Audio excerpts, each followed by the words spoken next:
I want to welcome everybody here. I'm going to begin with a land acknowledgement.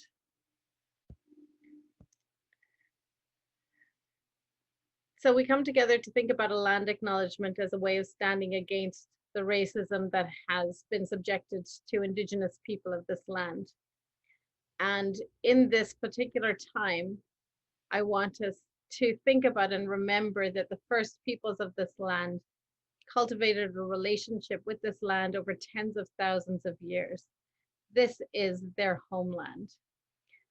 And for those of us who were forced to leave our land, were forcibly taken from our land, were ended up here through immigration and other ways, we can often find it hard to remember what it's like to form a relationship with the land, as though it were a living person engaging in our life. So first, I would like us to remember that relationship and remember to be led by the people for whom this was their homeland, the Cree, the Dene, and all the other First Peoples for whom this was a significant meeting place. The Blackfoot, Nakota, Sioux, Iroquois, Saulteaux, Anishinaabe, the Inuit, and the Métis. These First Peoples lived in relationship with this land. This land is currently suffering because of the struggle that has been created here with the climate emergency, and our thoughtfulness to reconnect with this land and to be led by the First Peoples here will help steer us through this. I also ask us to think about our relationship to the treaty. We are Treaty 6 people when we live on this land, and we have responsibilities to help uphold and maintain that treaty. So having said this, today we're going to celebrate and think about other people who have been on this land for several generations. And we get to all come together today to stand against anti-Black racism and to learn about, think, listen, and also catalyze our minds into action about what we are going to do and how we are going to stand against anti-Black racism from this moment forward. We have a very exciting event here for you today. I'm very pleased to be involved. We get to watch a video that has been created. This is the global premiere. We get to listen to the producer director of this video.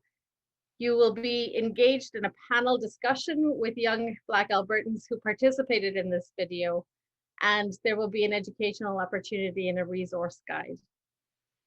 I want to first make you aware that this is all being recorded to facilitate getting the message out and learning out about anti-Black racism. And so I ask you for your consent, collective consent with that. I have seen this video and it is moving and it is insightful, and I'm really looking forward to us getting to see it again here, for me to see it again, and for many of you, all of you, for the first time. So without any more delays, I wanted to come and introduce you to this wonderful woman who's on screen with me, Deborah Dobbins. Deborah is a cultural and special education consultant. She is a third-generation African-American Albertan whose parents were born and raised in Alberta in Wildwood.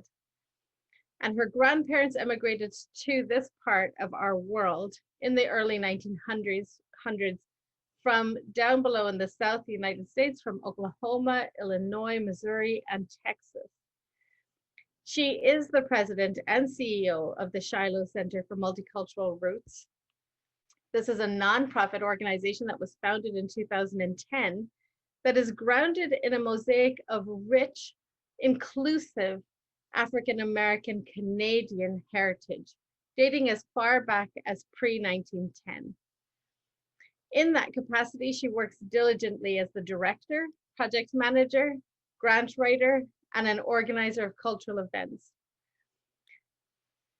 Deborah is striving to be a liaison leader, advocate, public speaker, and ally representing her people, the African American Canadian community.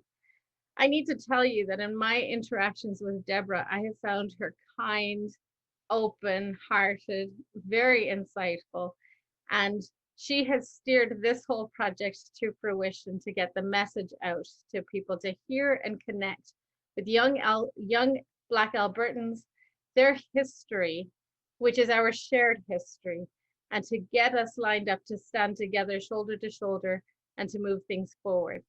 And so while I have always found her to be a gentle, kind, soft-spoken woman, I have also found her intentions and her words to be powerful and moving forward. They inspire me strongly. She has a tremendous amount of education. She holds a B.Ed from the University of Alberta, an MRFA from the Friends International Christian University in California. She has recently retired from 34 plus years teaching and administering in Edmonton. And she is using her experiences and expertise to help families in the community as they seek educational equity. She's a lifelong active member of the first known Black church in Alberta and the second in Canada, the Shiloh Baptist Church, which was founded in 1910. And among other activities, Deborah has the privilege of sitting on local and provincial boards, such as the Aspen Foundation for Labor, Education, Edmonton Education Committee, and the Coalition for Creating Equity, which has also helped bring us here today, as well as the Human Rights Commission of Alberta. So you will know that watching this video is a treat. Getting to listen to this woman is a treat. I have been delighted to get to know her and to connect with her in my life. And I would like you to somehow show your appreciation for Deborah Dobbins, the director and producer of this film we're going to see today. Deborah. Thank you so much, Shalini. Now, Shalini has a great wealth of knowledge and expertise herself, and I'm sure a few of you would like to know just a tiny bit about her too. So before I speak, I just want her, if she will, just introduce herself to all of you here today. Thank you, Deborah. Typical women stuff, right? We stand by each other and forget to stand in front of, for ourselves. So I am here today. I'm a member of the Coalition Creating Equity. I'm also the chair of the City of Edmonton's Anti-Racism Advisory Committee, which is a citizens committee that helps to raise awareness for and catalyze action in Edmonton and amongst city councillors for anti-racism. I do have a background in anti-racism that is academic, it's social, it's community, and it's professional. I've worked as an anti-racism advisor and consultant for a really long time. And if you're interested in how the words are coming out of my mouth, then I will tell you that I did grow up in this Edmonton, Alberta area. And then I moved to Ireland and I was there for 22 years.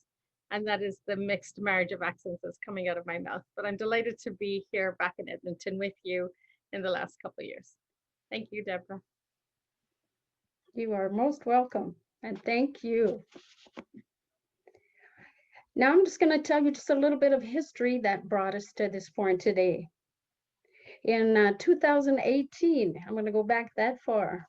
2018, Shiloh Center for Multicultural Roots, and now I'm just going to say SCMR from now on. Well, we received support from the Alberta Human Rights Commission, and I collaborated with two experts, Dr. Jenna Bailey from the University of Lethbridge, Dr. David Est from the University of Calgary, and we created an award-winning documentary called We Are the Roots, Black Settlers and Their Experiences of Discrimination on the Canadian Prairies. So it was a documentary that came out of the work of the research that we did with the African American descendants, telling their story and their family story. A follow-up to that video with the Aspen Foundation for Labor and Education. We, the three of us, designed another documentary that's for grade 4 and up for the Alberta education. It's based on the Alberta education curriculum for students and teachers. We just recently completed that, and that documentary, along with an extensive resource, is going to be released in the fall, and it's entitled Black Lives in Alberta, Over a Century of Racial Injustice, unfortunately, continues. So with the finishing of those projects, and as part of the CCE, organization, we were with CCE, we were working on another project. And at the close of it, it was suggested to make another short educational video with another resource guide that can help the youth learn more about fellow youth here in Alberta. Thus, this documentary, Alberta Growing Up Black. Now, this documentary it's a mini documentary, just short. It's only 18 minutes long, and it was produced for another relevant Alberta educational resource, because there are very little bits of resources out there available to tell our story. And this is by our people, and for our people, our youth, and also the youth of all diasporas, all backgrounds. This resource and documentary that you're going to see this afternoon, it addresses the roots and present day existence of anti-Black racism here on the prairies. The subject matter is presented through the lens of the 21st century descendants of the African American Western Canadians whose families immigrated from the US to help, not just to help Canada as a whole, but also to help develop the newly established provinces here in the West. So I feel that it is very important to share this often disregarded or unknown fact that we are multi-generational Canadian. We descend from the first major group of the African diaspora in Western Canada, and we are a distinct group within the African diaspora. So we are the roots. That's what I always say. We are the roots of all the Blacks that came, the Black groups that came to Western Canada. That's why our story needs to be told, because really we can't specifically say where our origins are. A lot of people say, oh, where are you from? And I say, yeah, I'm from Edmonton. And they say, no, really, where are you really from? I say, well, Alberta, my parents were born in Alberta. But oh no, where did you all immigrate from? And I says, oh, we came from the United States. And then they're shocked because I can't say we're from the Caribbean islands or from one of the countries in Africa, just because of the color of my skin. We are Canadian, and our history and our legacy, our experiences are totally different than new immigrants, I call them, immigrants who came after the 1930s, 1940s. We need to have our history told. And that is why we are creating these resources. We hope to eventually get our history into the Alberta curriculum. We want to tell that story, and we want to be a part of the writing, the rewriting, or the amending of the present Alberta curriculum. We don't want to be on the sidelines. We want to be deliberately part of that journey. It's my hope that that will happen. That is why we're doing these things. Our mandate is to honor our past and our elders, to educate our youth, and to educate the community at large, and celebrate the community that we are a part of with the rest of Canada. Now, Alberta Growing Up Black is a mini documentary, and we hope that as you watch it over the next few minutes, you will learn something about our people, our past, our present struggles, and that you'll be able to relate to it in some way, and also maybe come up with some solutions or learn from the solutions that were suggested by the youth in the documentary. Please sit back and enjoy the 18-minute video, Alberta Growing Up Black. Thank you.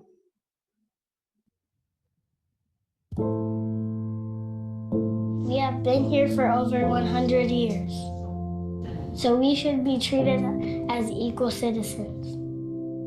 For the next generation.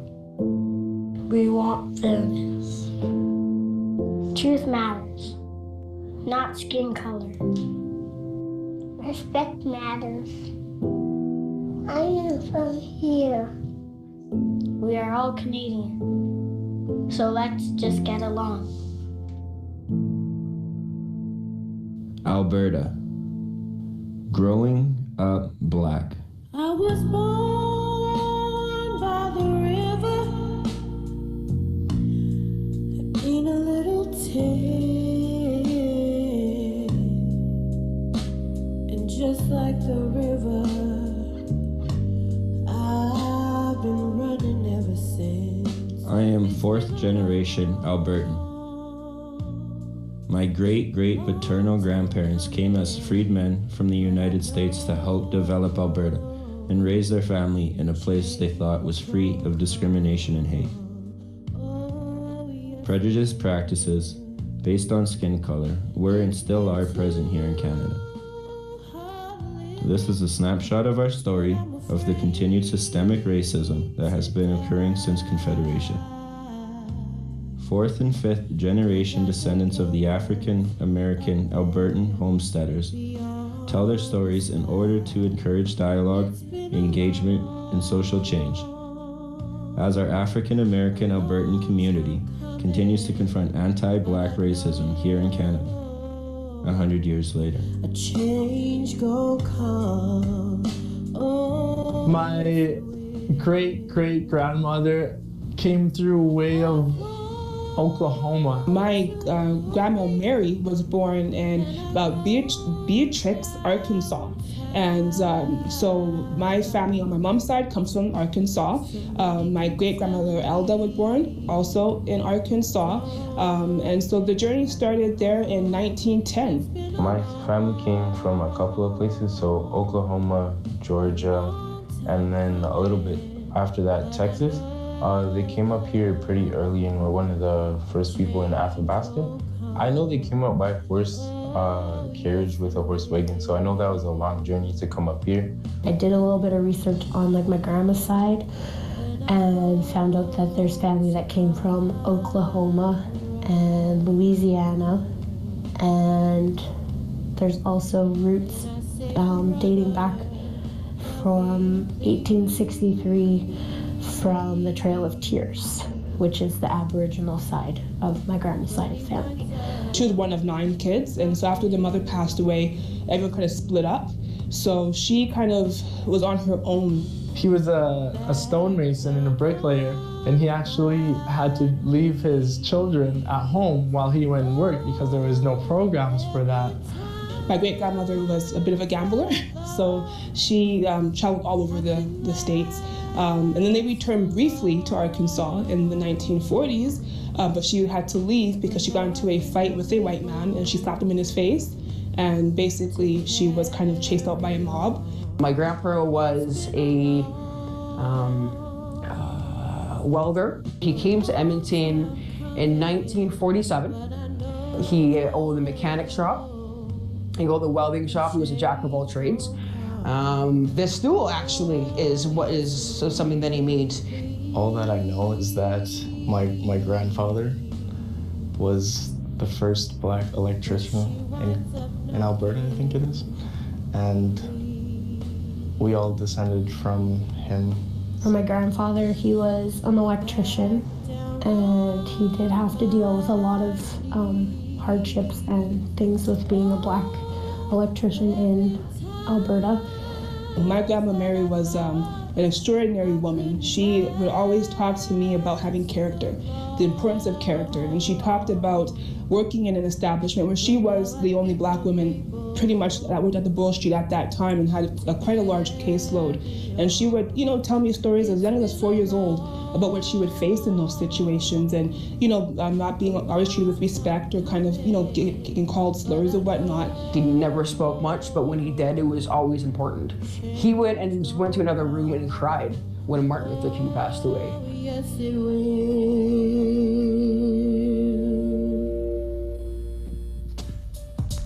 I was born here in Edmonton, Alberta. I was born here in Edmonton, Alberta. I was born in Edmonton, Alberta at the Misericordia Hospital. Edmonton, Alberta. I was born in Edmonton, Alberta. I was born on a small island in the south of Thailand. Yeah, so I went to a couple of different elementaries as a kid, but regardless, every class I was in, I was the only black person. And that actually was the case all the way through high school. I was the darkest in the school for a while. I was darker than this because of the sun and all that. But my family made it a point to to call me Aidam. That was how they referenced me. That roughly translates to like darky or blacky. And I'd laugh it off. Obviously they'd laugh it off too. But deep down, that kind of like, that makes you feel like you're not in the place you're supposed to be. Especially by like the people that are supposed to love you. Growing up, there was me and about 2 other black kids and an East Indian child who were in our class. And there were times where other kids would make comments, you know, because I wear my hair out natural a lot when I was a kid, and so did the other kids. And, you know, we get called kinky heads and things like that. And at that time, I thought it was funny. You know, we just kind of just laughed just to kind of go along to fit along, right? It was hard. I used to get called Poodle, Dr. Poodle, Donkey Kong, because my initials were DK. I definitely got called names growing up into my teenage years. I was bullied a lot because of my skin color. When I got to junior high school, I had a kid tell me that I should go back to my cotton picking fields, and he called me the N-word. I grew up playing hockey for a bit. At first, my parents didn't want me to play hockey, but I convinced them. It took a while. It took a lot of convincing, but I got into the team. I think for all the years I played, I was usually the only black kid on my team. Most of the teams were okay with it. I feel like they treated me okay. But playing against different teams across Alberta, across Canada, and across the US, you definitely could sense some hate from other teams, other players, and oppositions. High school wasn't as bad for that part because there was more multicultural kids, like more multicultural families and stuff in the school by high school. I went to school in St. Albert. Not the most diverse city of Alberta. And so I went there and I came across kind of the same thing, but not to the point where it's like I'm alienated, because they're more socialized to accept like all types of races. But it was more of like, they were pointing out the fact that I was a white black. Like, they touched base and they're like, you're not a real black, you're an Asian. They were identifying me for myself, you know? And I don't know how I felt about that. They're like, you're Asian, you don't look black. Some of the staff, we had quite a bit of issues with the staff. Just in the way they treated us. A couple of my friend groups got in trouble a bunch of times for stuff we did just because we looked like someone else that did it. And they didn't really address it after that. They said just brush it off. The other instance I can think of is when they're like, can you say the N-word? When they bring up the fact that, and it's always a difficult topic because I myself don't know if I can say that, but I don't want to, you know? And they'd say it around me, and then they'd make it a point to point out the fact that I didn't say anything. Yeah, I don't know, it was difficult. It was difficult.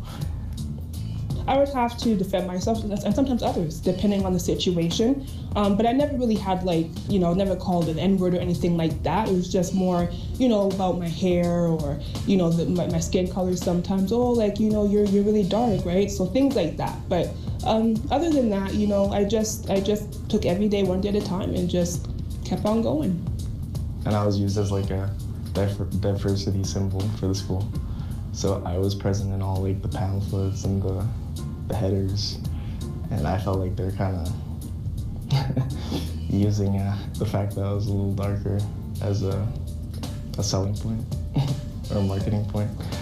And I don't know how I felt about that, but in retrospect, it's not the best thing. Little common things you hear in Alberta growing up as a colored person is that that racism doesn't happen here, and people aren't dying here in the same way. It's tough to see your dad, or I guess any figures you have in your life, I won't say, or role models you have in your life, struggle, and it's hard to see that as a kid. Hailing taxis and things like that, if I called one, they would ask me for a deposit first, and maybe I only had debit. I didn't have cash on me, they wouldn't take me. There was one time I was at the St. Albert Mall when I still lived at home in St. Albert, and I was in the bay with my friend, and we were followed by a security guard. There's just the fact, I'm walking into a store not even 5 minutes and I'm being accused of stealing something because of the color of my skin. I've been a chef for the past 10 years about, and there was definitely times where I felt like I've been overlooked for a position because I didn't fit quite their mold. When I worked for the school board, I would go through a lot of problems with a lot of the staff in the school. A lot of times I was usually one of the few black people that worked in the school. Was only one colored person working in the front of house for about 5 years, and it usually seems to be like that. There's only one at a time, not two. And I mean, when I say colored, I mean colored, not just black. There was only one colored person working, and there was none in managerial positions in my restaurant, and the representation definitely wasn't equal, I felt. I mean, there's a situation that really shaped me. It was with my late cousin, Keaton Otis. In 2010, he was murdered by the police, and I always hear about these situations happening in the States, to other black families, and the kind of not really paying any mind to it until it happened to me. And so being able to walk in those families' shoes and being able to understand where they're coming from and that frustration.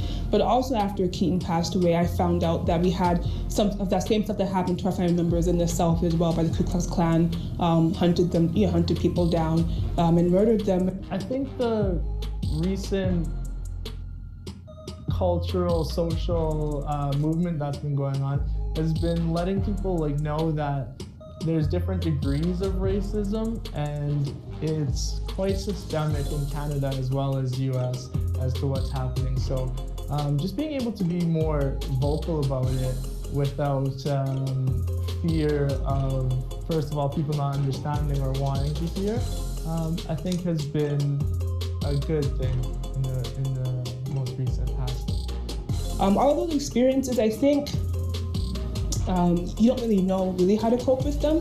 I think it's ingrained in our DNA to some degree, just to kind of, go through the process, but, keep up and pick up and keep on going. I always tell my kids, people might look at you different, especially I have one son and 3 girls. And so I always instill that in him because he's a black male. And it's usually a lot of the problems that I find happen with black males because they get labeled with that stigma all the time.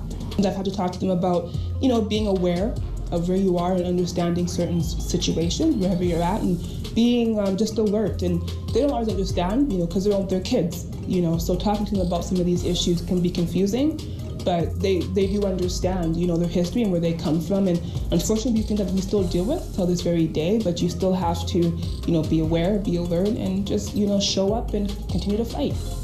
Yeah, things like that. You definitely deal with things growing up in Alberta, in the prairies, as a colored person. I'd say that they are who they are, and that nothing can change that. The words of other people shouldn't resonate that much with you. And I think that it's important for them to have a support system that encourages them to live their cultures out and to prosper. And if I could say one thing to these little kids now is be yourself. Don't let the media, don't let these racial comments, don't let anybody tell you any different. You can be whoever you want to be.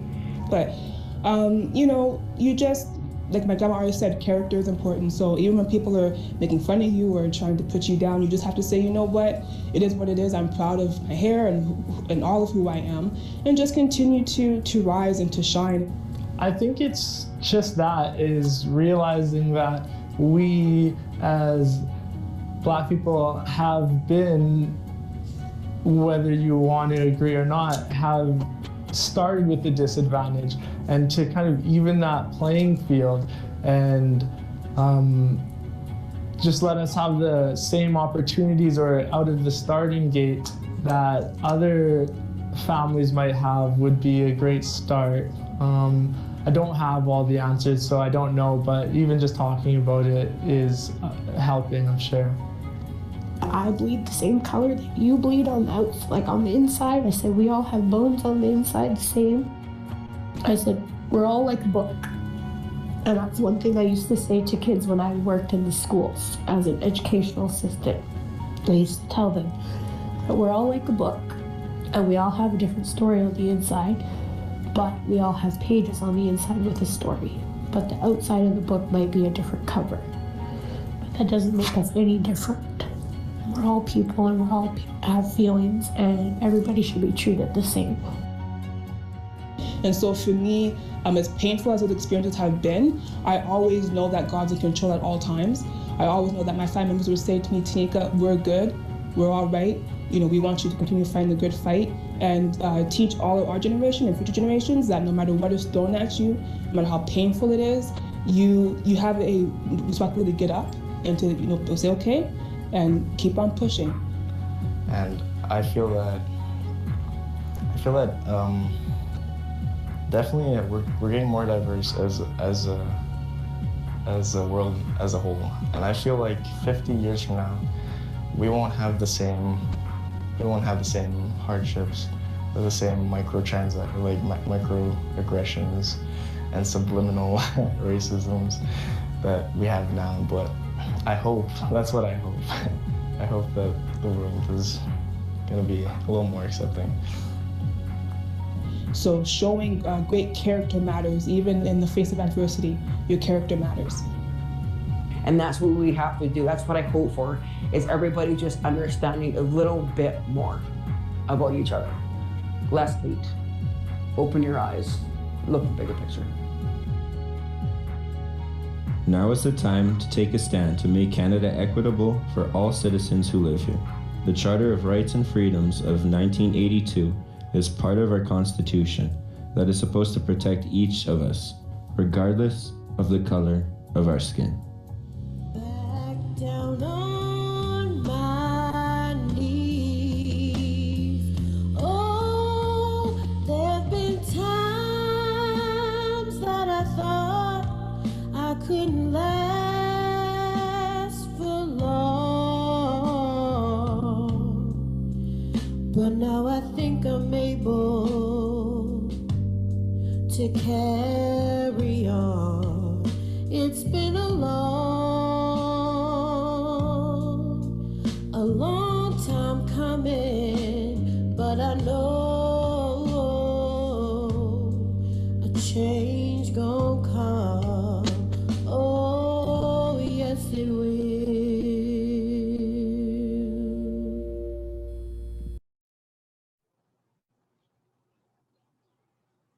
Thank you. Clayton, if you can bring me forward, and if we can bring forward our panelists. Now you know what I'm talking about in terms of how moving and inspiring that video is. It's truly wonderful to hear the voices of young Black Albertans speaking about their history and their experiences of racism and their insights and advice and hopes for us moving forward through this. I would like to bring forward and introduce our panel for us tonight. So we are very, very lucky in that we have some of the participants from the video here today who can speak to us and share more of their inner thoughts and workings, more of their insights, and give us some directions as well. I'm wondering if we can have our panelists spotlit. So myself. So we have myself, we're going to have, this is Liam. Like, even if you want to close your eyes to feel the sun kind of thing. Yeah. So, and Liam, I'm just going to get you to go on mute for a second. Perfect. A little bit of background noise. We have Jericho. If Jericho can be spotlit. Clayton, are you there? Can you spotlight some of these folks? Jericho, Tanika, Liam. I'm so pleased that you're here and that we get to have this conversation. I'm really lucky because I got a chance to reach out to each of you, Jericho, Liam, Tanika, in advance, and we had a chance to have a chat and get to know each other a bit. I'm still waiting just that if we can be pinned, if we can have 4 of us pinned, myself, Jericho, Tanika, and Liam together. I see that your videos are on.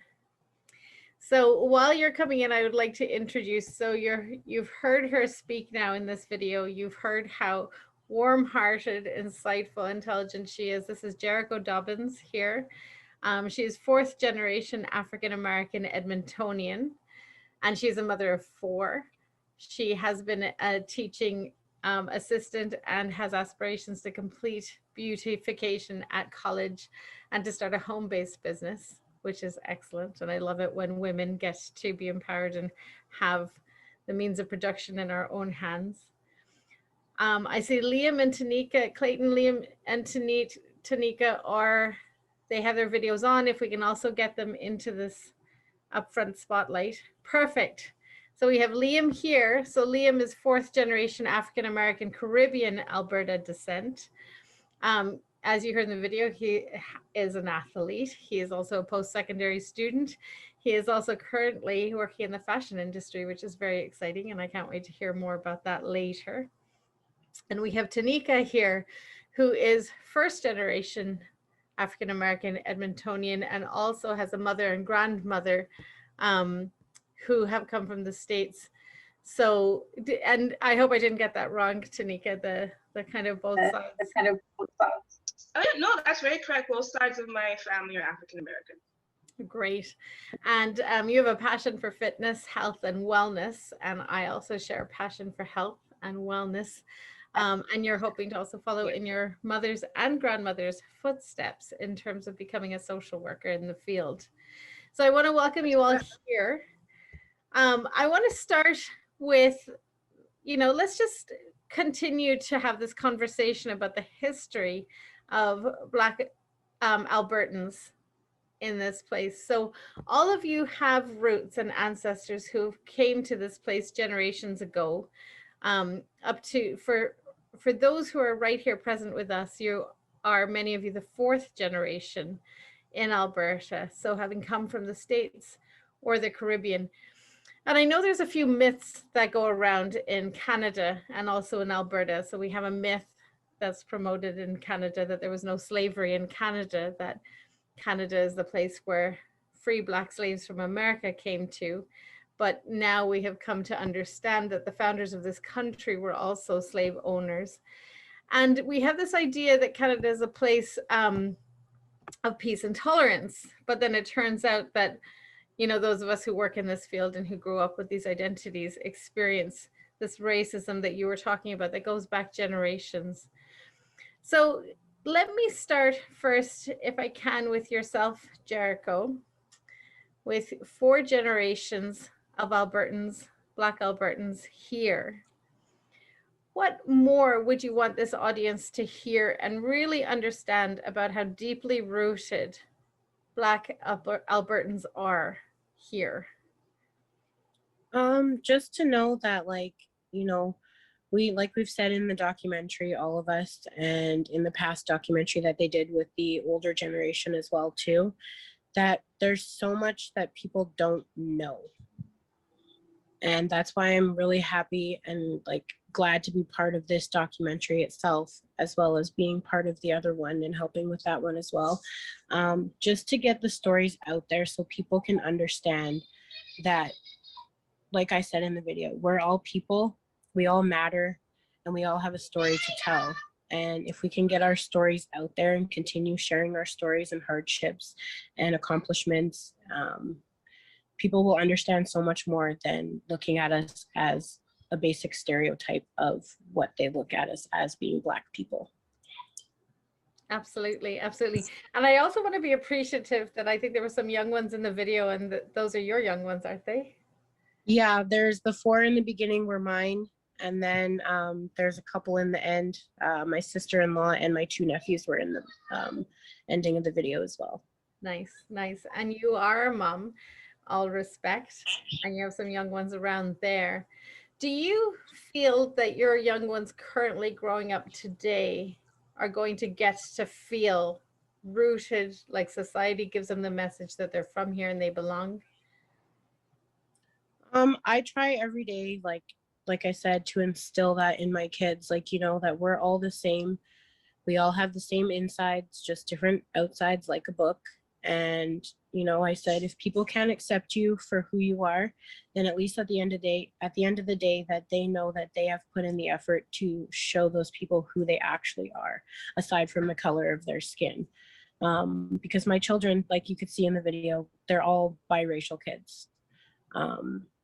My oldest daughter is the darker of my twins, but they came from Jamaican and Aboriginal background. And then my 2 younger ones, their dad is white, but he was also French, English, Irish, and Acadian. So I say we're like Heinz 57 kids. We have a whole mixture in us. I have Cree in myself as well, and German on my grandmother and grandfather's side of my mom's side. I'm not 100% sure how far back it goes on my dad's side. I didn't get to meet my dad's parents. Unfortunately, they were gone before I was even born. So I'm in the process of doing all that, looking around and trying to figure out how far back my history does actually go on that side of my dad's family.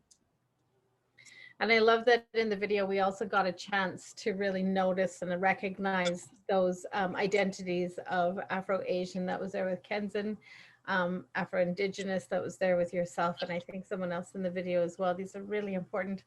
Tanika, if I could come to you, you mentioned a couple times about how your ancestors, your grandmother, and it came down through, taught you about the importance of character.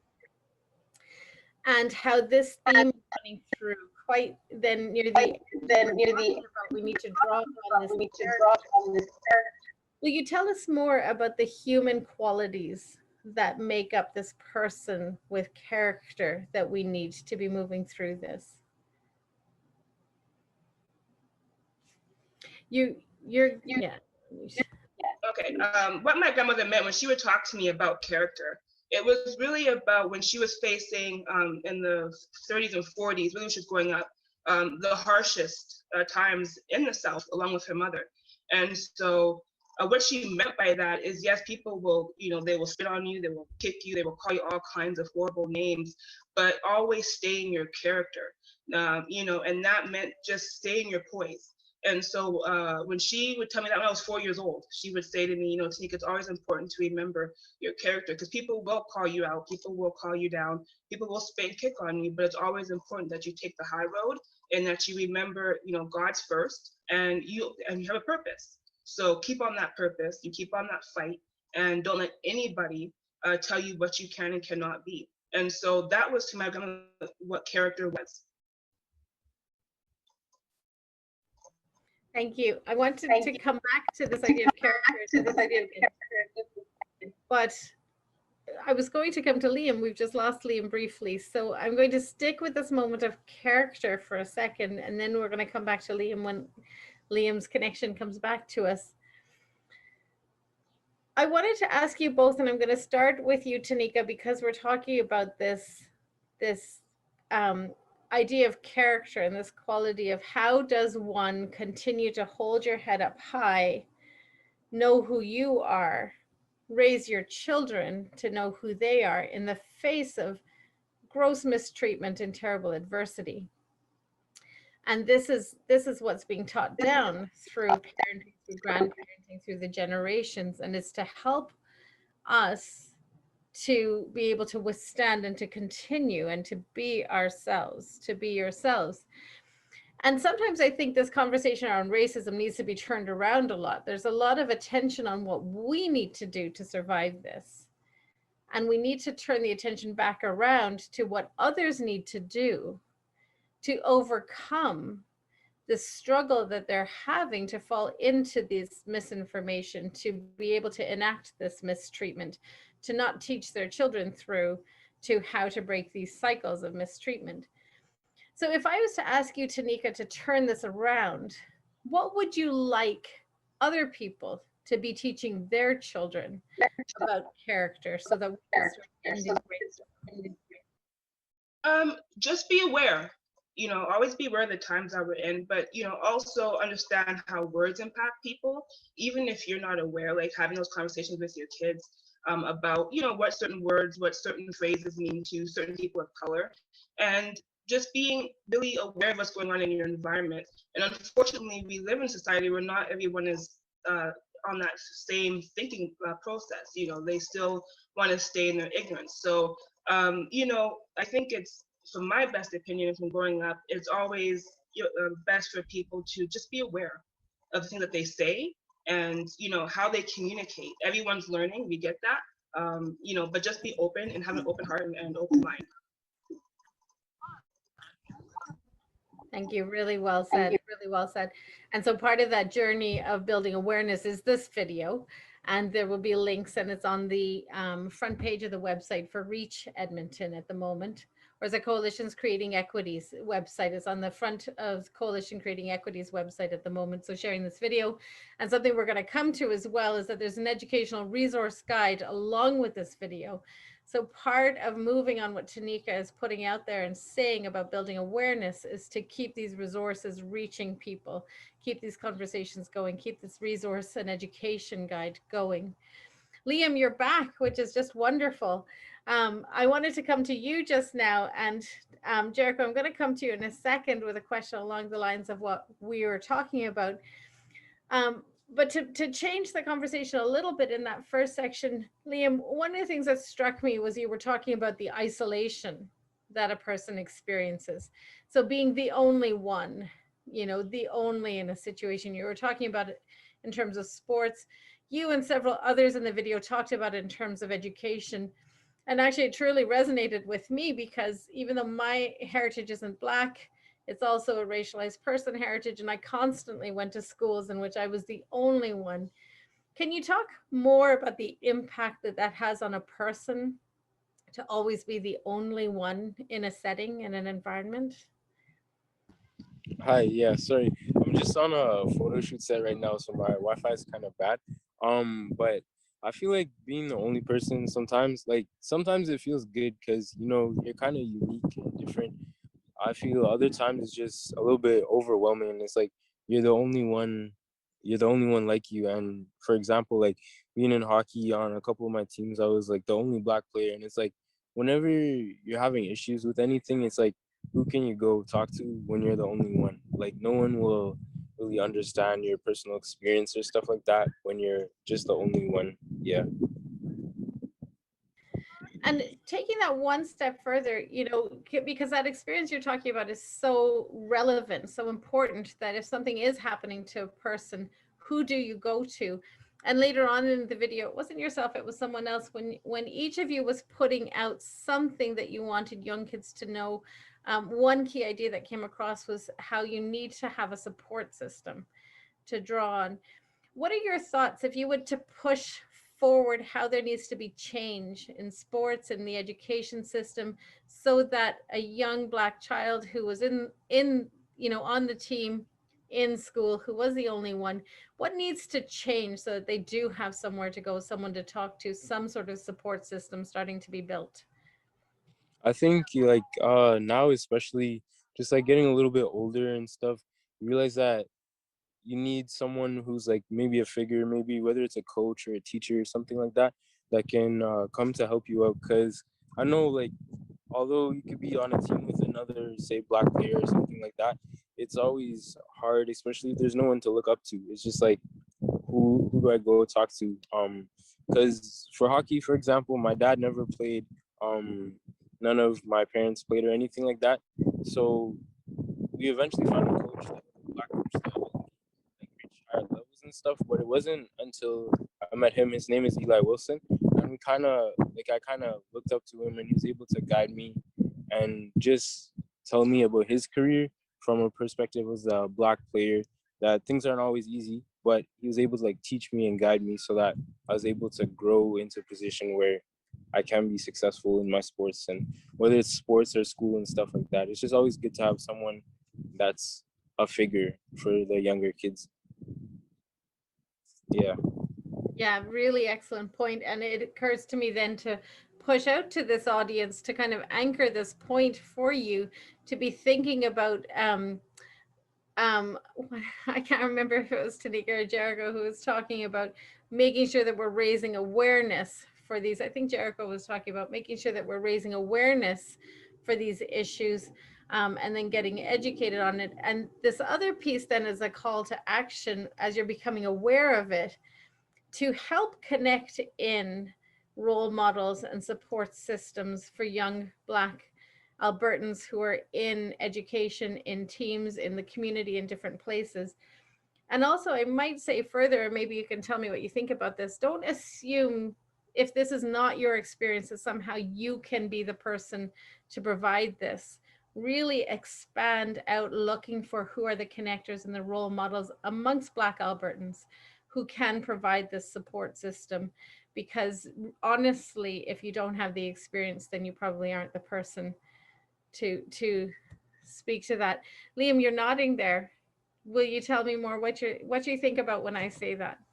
Yeah, I completely agree. It's like, even growing up, like, there's all different kinds of black people and stuff like that. So growing up, not every black person will have the same experience. So I think it's important to find or relate to people that like share similar experiences, because not everyone will always have the same experience, and like what happened in one case might not be correct for the next case and stuff like that. So just about finding people you can relate to and kind of share a bond with, I think. Yeah.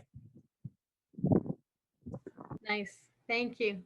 Jericho, let me come back to you. And again, thinking about your time, thinking about children professionally, thinking about children as a mom, I'm going to come back to this question, where this theme that I was talking about with Tanika, which is, you think a lot about and have thought a lot about what you tell your children and what you tell the children around you. What would you push out? What message would you give to this audience and to people who aren't aware of anti-Black racism, are part of, the community and system where this is being propagated? What would you push to them to teach their children, to say to their children, so that we can start changing this and breaking the cycle? I would have to say, first and foremost, just don't be afraid to like do your research. If you know somebody personally, maybe a coworker or somebody who's married into the family or something that you haven't gotten to know very well, just don't be afraid to ask some questions. Education is really huge for sure. And hold on just one sec. My daughter just has to say something quickly. Sorry, guys. Absolutely. No, young people are center and most important. So let me come to you, Tanika, there, and then we're going to come back to Jericho. But I'm also going to build on that idea, which is, don't be afraid to make a connection, to ask questions. And also I'm going to add to that, and I don't know if anyone else wants to steer me in a different direction, but I'm going to add to that too, to find places to do your research that don't rely on having to mind this person, asking them for their experience. Would you agree with that, Jericho, or what do you think about that? So that the connection is really important, to get to know the person, but also we don't want to set up individuals to be our personal encyclopedias, or like, I mean, do you know what I mean? There's a lot of emotional cost to having to school folks all the time. I mean, if you know people's names that you don't know personally, you can even just do the basic Google search.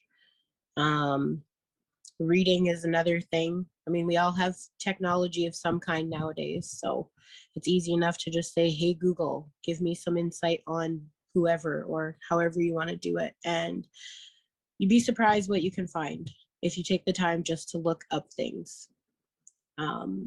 I've learned a lot myself, even just by like typing in my mom's name, for example, and seeing what pops up on Google. And it's like, holy, I didn't realize she was doing this and this and this. And so, yeah, it's just take that time just to educate yourself. If you're not comfortable talking to someone and you don't want it to be like a hard thing for that person you're talking to about whatever questions you're asking them, just do the research.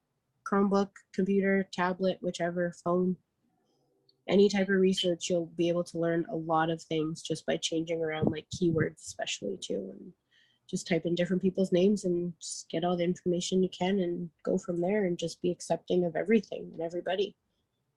Perfect. Yeah, really nice, really nice. And also it's amazing how often people do forget that they can go find some information, and to take that active stance to go learn about the histories that we're not currently being taught or that do get suppressed because there's an oppression in place. Tanika, let me come to you because I know health and wellness are really important to you. And I think you have a project in around health and wellness. Let me ask you about your thoughts on the cost of the experience of racism and anti-Black racism on a person's health. And what are your thoughts about creating positive health and wellness for us around us? I'll get you to, yeah. When it comes to health and wellness within the African American community, it hasn't really been existent over the last 100 years. Our people eat food like chitlins and stuff like that, and all kinds of interesting foods, and that comes from slavery. I mean, they would get scrapped, so those foods have turned into more of a delicacy.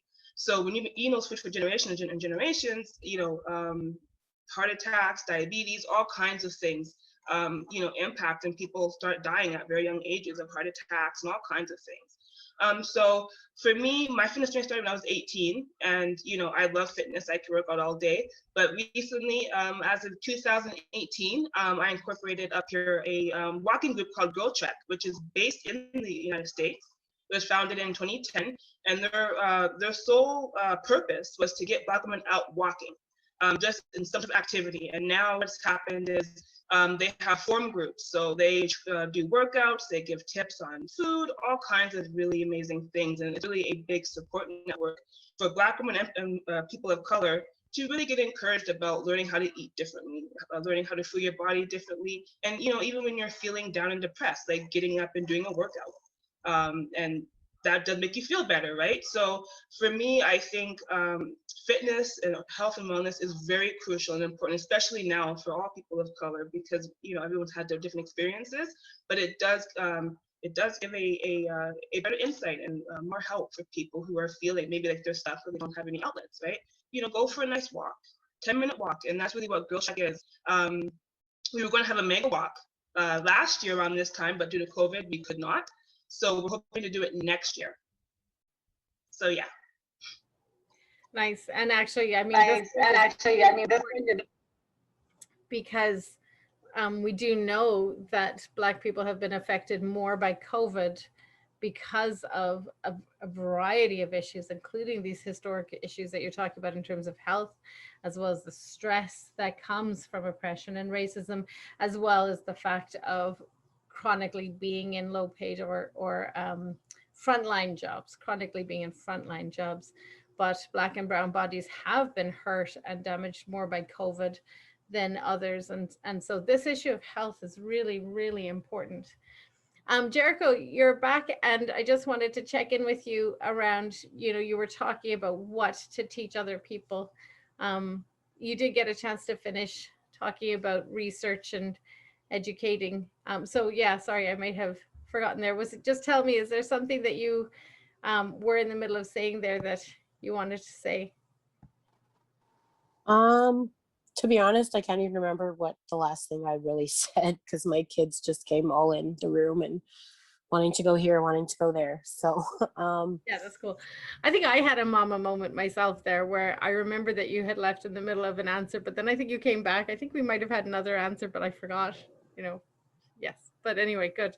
I'm going to come to Liam for a second here. Liam, you talked in the video about what it's like to watch role models struggling, how that is another quality of what's happening as a young person when you're looking up to the adults around you and you're seeing that they're also struggling.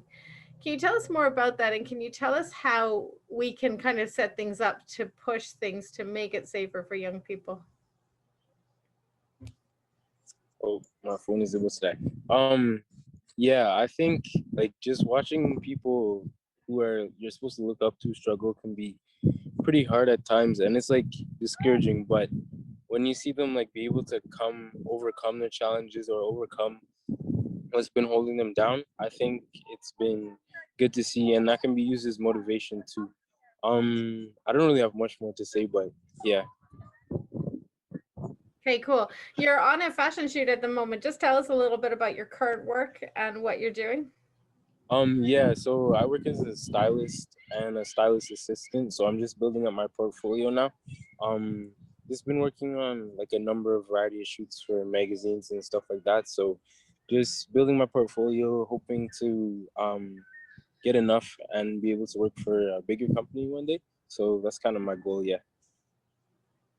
Great. And I know this question may not fully seem connected, but I'm going somewhere with this because I'm pushing on this piece of being a creative person and creating space for creativity. And in that, creating space for young Black people to have their voice and share their voice and express themselves. From your point of view in the arts, and from your own personal experience, what would you say to individuals, to groups? How can they empower young people to speak up about their experiences of racism and to mobilize against anti-Black racism? I think just like reaching out and creating like spaces where we can all come together, because even say I work in stylists, there's people that are into painting or they're other artists and stuff. We can all like have a space where we can come together and just kind of work on our different mediums to communicate, because we're not all going to communicate the same way. Ideas and be able to the rest of the world, yeah. I'm gonna come back to you again on that, Liam, because that audio cut in and out, so we missed some of that. So here are the pieces that I got, and I want you to help fill out the other pieces. So you were talking about how people don't express themselves in the same way, and they might express themselves in different medium. Can you tell us more? Just tell us again what you're. So basically, say for example, so I'm a stylist, so I express myself through clothes. We've lost the audio again. Yeah, and when you're standing fully still, then it comes in a bit, and then when you're moving around, I think it goes a bit. Let's just see if we can get a little closer to you. Can you hear me now? I think so, yeah. Okay, yeah. Basically just saying that people create in different ways and are able to express themselves in different ways. So someone could be a painter or a artist that draws, a stylist, stuff like that. But just having a space where we can all come together, I think is very important. Yeah. Thank you. So creating spaces and supports, and probably drawing on your earlier point of mentors as well is really important. I think it's useful at this point if I also do a little bit of awareness building for the city's new anti-racism grants program, and to let people know that that is out and open at the moment, and that there's a submission deadline of July 16th. So do get in touch with the city early if you're thinking about things. But there's also, we have 4 streams, but one stream is specifically around youth activation. And for that stream, it's not a hard deadline around July 16th. It'll be rotating around the year until it's all used up. But this is an opportunity to speak with young Black Albertans, young racialized people in general. But at the moment, I want to put our attention on standing against anti-Black racism. Speak to young Black Albertans, speak to organizations that have youth projects, and encourage young people to apply. I think this is for, there's quite a lot of these grants, and it's for up to $500. And if the project is bigger, talk to administration, they may help support this to come into a different stream. But getting some resources and funding There's around 31 people watching so far. Getting some resources and funding around some of these ideas would really be helpful. And there is some money out there right now to do that. Tanika, can I come to you? Do you have some ideas on how individuals and groups can help empower young people to speak about their experiences and put out their ideas for standing against anti-Black racism? Yeah, definitely. I think for people who are out there marching and protesting, they definitely need support. So if you're needing support, reach out. If you know somebody, like myself, Jericho, Debbie Robbins, anybody in the community who you feel might be able to just give you even just to listen, reach out. We can create different little groups for support, and just be out there with the people and just offering help and support, and just a pure heart and a listening ear. Definitely. Thank you. Thank you very much. I want to come back. We're going to wrap up this panel discussion just now. I want to summarize some of the key ideas that you all have been sharing and have been talking about. You've been talking about the need to educate yourself, to raise awareness, to break the kind of denial and the veiled eyes that this is not going on, that we didn't learn about it, we don't know what's there. To reach out to people, to make connections, to create spaces for young people to speak, to think about building in community supports, build around role models, and education is the key piece. I want to just come around to each person. Is there anything else you want to add to this afternoon's discussion and say to the people who are here before we go? So let me come to you, Liam. And then Tanika, Jericho's video is off, but I'm hoping that you're there, and then I'll come to you. So Liam. I think I just want to say thank you first of all for having me. I'm a little bit busy. I appreciate you taking the time to create the panel and display the video for everybody. So thank you so much for that. I just want to say I hope that we're all able to express ourselves freely, be who we are, and not limited by who we are and what happens to us in our circumstances in life. The best for everybody. So, yeah. Thank you, Liam. Thank you. And Tanika, let me come to you. Any last words you want to say to this audience on standing against anti-Black racism? You're on mute. Continue to fight, never lose hope. Even when you're in the darkest moments, always know the people out there who will help you and will listen. And thank you to Debbie and everyone involved for creating this beautiful documentary. And yeah, just keep up the good fight. Excellent, thank you. And Jericho, coming to you. Last words. I would just say, just for everyone to stay strong, stand together, and don't lose hope. Things are slowly starting to get better in the world.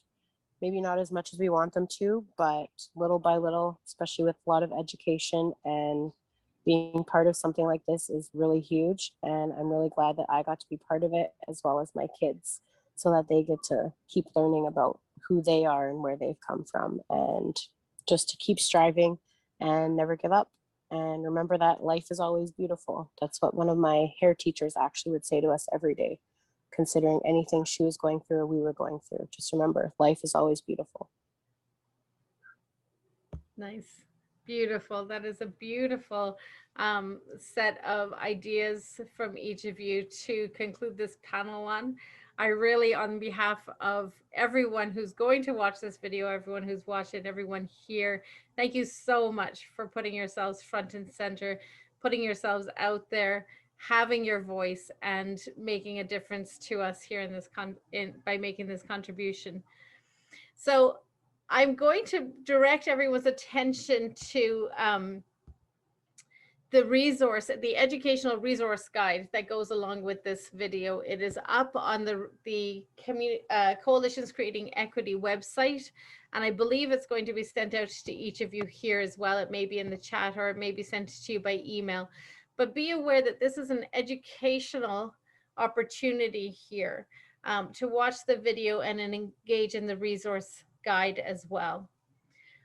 We want to make sure that this event has made a difference, and we are asking you to take a moment now to complete a survey to let us know the impact that this event has had on you. It is a really well thought out survey. I really want to thank the people that put it together. It does not take long, and we're going to give you time right now because we need this information. We need to be able to go forward. So I believe the link to the survey is just in the chat now. And I'm going to ask you each to take a moment to click on it, open up the survey, and to complete that now for us before we have our concluding remarks on today's event. Shalini, I just wanted to share, Rosalind Zula had said, thank you for your courage and bravery, for speaking up about your experiences. These stories have healing effects as they help others know they are not alone. And then she did ask the question about wondering what individuals and groups, organizations could do to empower youth to speak up about their racism experience, which I think you kind of addressed and asked the panelists. So I just wanted to share that. And then Mattel Siva Jane has said, thank you so much for your time and for teaching me about this important piece of Alberta history. Thank you. Thank you, Helen, for moderating the chat and bringing those pieces to us. Thank you for engaging in the audience. And thank you everyone for being here today. I want to sum up in closing, I want to sum up a few key moments for me from this event. I had the chance to see the video previously, but still watching it again today and knowing I was watching with you, with all of you, it had an impact on me again. I captured some moments from the video for me. You know, everyone was talking about I'm fourth generation, I'm third generation, I'm first generation. And I was aware that even within the video, there were 3 generations. There was our producer, director, there were the people who were involved in the panelists, and there was the children. And it's up to us to keep changing the direction of Alberta so that it becomes a place that fully holds our Albertan Black community and understands their history, how they're here, how they are fully Albertan, and keeps removing these barriers of discrimination and really vicious experiences that our young Black Albertans have been subjected to and are feeling and are experiencing. I really appreciate Deborah making the point to say that Alberta is where these people are from. You know, their people came from a long time ago from the States through the history that was brought here by colonizers, and there is no other place that they're connected to but Alberta. Pulling out what our panelists said about creating support, creating community, and above all else, educating yourself to evolve yourself and to evolve your children to help us transform what it means to be Albertan and fully eradicate anti-Black racism. And I want to leave us on that final point that was there, which is keep going no matter what, keep creating spaces, keep connecting, and keep taking this work beyond this event that we have had here today. I'm just going to check out before I close the event through Deborah or Helen or anyone else, if there's any other pieces before we close the event. So I want to thank you all for being with us, for taking the time, for taking this hour and 20 minutes to put your mind on how we can eradicate and end anti-Black racism. And I'm going to ask you to take it forward from here. Make sure you do something tomorrow and the next day, and on Friday and on Saturday and on Sunday as well. Thank you so much for being with us today.